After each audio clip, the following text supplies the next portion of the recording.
slash tires. Sounds a bit extreme. Meg regrets showing Coach Jenny how fast she could run during phys ed class. She saw something she liked, asked Meg to run, and now she wants her to race at the state championships. From a virtual nobody to glorified jock almost overnight. New friends, bitter rivals, and rumors abound. Why Meg? Why does she get a free ticket? She never practiced, sucked up, or took diet pills to keep her weight in check. Why her? What makes her so special? The idea of a free ticket makes Meg laugh. No free ticket for her. She's always loved to run, just not in an organized way. And she's quite certain she put more hours into her passion than anyone else on the team. The team dresses Meg up in a bandit costume with black and white stripes, like a criminal in a silent film. It's so stupid she wants to scream. Two team members argue over the costume and finally decide on dropping the cliché bandit look for a more contemporary supervillain costume. They make a mask and tell her to slash tires near the police station. Then they exchange anxious looks with one another. Sounds less like initiation and more like a way to get her off the team and into a prison cell. Dana gives her a strange look, a dirty look. Seems like she has an upset stomach, gas even.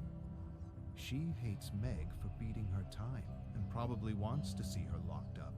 The rest of the team thinks up supervillain names for Meg: Street Rusher, Super Blaster, Dare Diva, whatever. They're all stupid. Just choose a name already. Dare Damsel Meg bolts through the streets, stirring up laughter and attention. She feels stupid and scared at the same time, lurking about in her supervillain costume. Meg pushes down her fear, composes herself, focuses her thoughts. If they want a slash tire, they'll get one and more. I'll go straight into the belly of the whale and pull out a rib. She laughs at the image, wonders where it came from, and realizes it's from one of the stories she recently read to her mother to help her fall asleep despite her deteriorating condition. Doctors don't know what she has, and they can't afford the doctors anymore. Don't let your thoughts betray you. Meg pushes her grief out of her mind as pedestrians laugh and point at her costume. I'm going to target the police and set the record of this stupid hazing ritual. Determined, Meg approaches the Colorado police station with her heart beating at a record-breaking speed. She kneels behind a cruiser, hesitates. Her hand trembles involuntarily. She's not used to breaking the law. She takes a deep, calming breath. First time for anything. Then, with a pocket knife, she slashes a tire, yanks a piece of rubber off, and backs away. Before the officers realize what's what, Meg's a bolt of lightning. Her heart's pounding in her throat. Her legs are a blur. The police give chase, but eat her dust. She returns to the team with a piece of slashed rubber and a new team record. A police cruiser. An actual police cruiser. Beat that! The team laughs and jeers, except for Dana, who stares at her with her usual gas face. No one on the team has ever done anything so bold. Welcome to the team, Dare Damsel Meg. Meg is the talk of the school, and she likes it. Coach Jenny tells her she still needs a lot of work in the mechanics of running. She doesn't even know what that means. She's been running in the mountains with her mother for years, and she never had to learn the mechanics of running. Coach says for the next few practices, she needs to improve her confidence on the starting line. Sure, that shouldn't be a problem. Coach spends a lot of time with Meg, and many on the team are beginning to take notice. Dana makes snide remarks in the shadows about Meg's body being disproportional, about Meg having beginner's luck, about how Meg's legs seem disproportional to her torso. Meg ignores her, refuses to dignify her jealousy by responding to it. Dana gets no reaction from Meg as she talks about how her thighs are just a bit too thick for running. Dana gives her that stupid gas face. Meg glares at Dana with a flood of expletives she wants to unleash. You'll eat my dust soon enough, wench! Meg suppresses her anger and smiles politely, thanking the wench for her concern, telling her she's confident her so-called disproportional body and thick thighs will prove advantageous at the championship.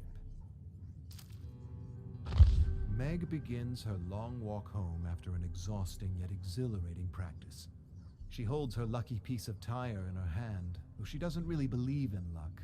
She hears her mom's voice rattle in her brain. The only luck you get is the luck you make. Yet, the piece of tire kind of looks like a horseshoe. Coincidence? Probably. She admires her lucky slice of tire and starts when she hears a twig snap behind her. Before she realizes what's happening, she's thrust to the ground by a shadowy figure who stomps on her ankle. Terrible pain shoots up her spine, and she screams for help as the shadow bolts away. Meg screams in agony as she desperately scrambles to her feet. As soon as her wounded foot touches the ground, another sharp pain rushes through her like wildfire, and she collapses. She closes her eyes, gathers herself, suppresses her pain, and reaches around for something, anything, to support her weight. A moment later, she grabs a thick, gnarled branch and shrieks as she forces herself to stand. Every step home is like a hammer smashing at her ankle. The doctor tells Meg her foot is fractured in several places and she should probably stay off it until it heals. She shambles out of the office on crutches with her mother by her side. Meg can sense she's worried about her and how she's to settle the bill without insurance. They drive home in silence. "Mom, I'm sorry." Meg breaks the silence. Her mother shakes her head. "Don't apologize, Meg. There's no need for that. I'm just glad you're okay. Could have been a lot worse." Meg nods and replays the assault over and over again in her mind. The push, the kick, the stomping. Nothing about what happened makes sense. The perpetrator didn't mug or try to steal anything from her. Meg's mother breaks the silence and asks if she remembers anything about the man since they spoke to the police. Meg shakes her head. "I'm not even sure it was a man." Meg confides in her mother at the kitchen table. She's convinced Dana arranged for someone to wound her to discourage her from running. Anger overwhelms her and she says things she wouldn't normally say. "I want her dead. I want to crush her like a bug. I want her to burn in fucking hell. I would have won that race." Her mother listens to her without judgment and waits for her to calm down. "You're very upset and I understand, but don't. Don't stoop to her level. Don't let her turn you into what you're not. You want revenge? Best revenge is success. Let her know you're the best, even at your worst, and that will be her worst freckin' hell." Meg narrows her eyes on her mother. Her mother squeezes her hand. "If you think you're beaten, you are. If you think you can't, you can't. Life's battles aren't won with speed and strength, but mind and will." Tears fill Meg's eyes, not because of her mother's advice, but because she knows her mother's days are numbered, and this is probably one of their last be-positive pep talks. Her mother hands over a box she pulls from under the table. Meg lifts the lid to reveal a black dress unlike anything she's ever seen or worn. Before she can say anything, her mother laughs. "Not only will you win, but you'll be the jewel of the after-party." Meg feels a lump growing in her throat. "Don't lose all your strength focusing on the negative." Her mother used to be a competitive tennis player. All Meg heard growing up was stories about Billie Jean King. Meg waits for the listen-to-win pep talk she's heard so many times she's lost count. Her mother relates how she would listen to a radio broadcast of King's game to steer her mind away from fear and negativity. "Fill your brain with success so there's no room for anything else." She's prepared a special mix for Meg on her pod. Meg takes the pod and stares at it a moment. A long moment. Then she leaps across the table and embraces her mother and ever wants to let go. Meg listens to a radio broadcast as she enters school.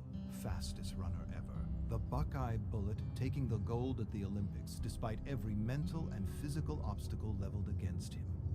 She listens to the same broadcast over and over again.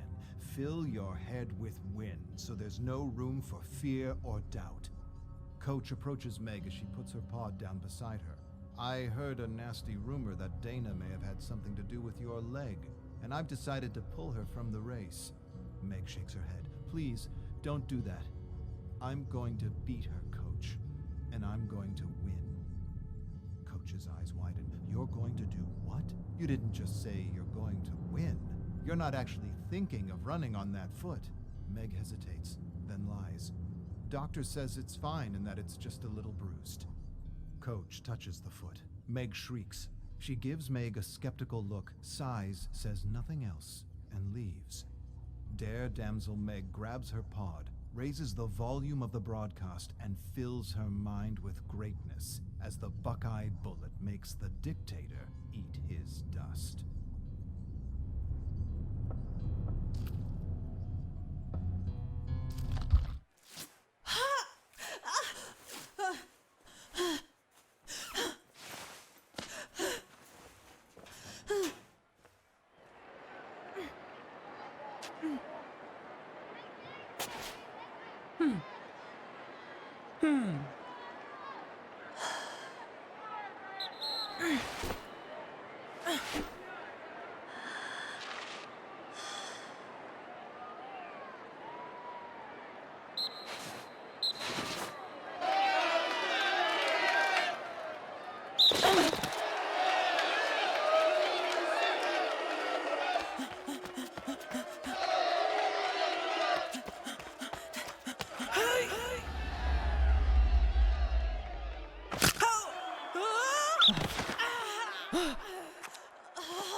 Par où?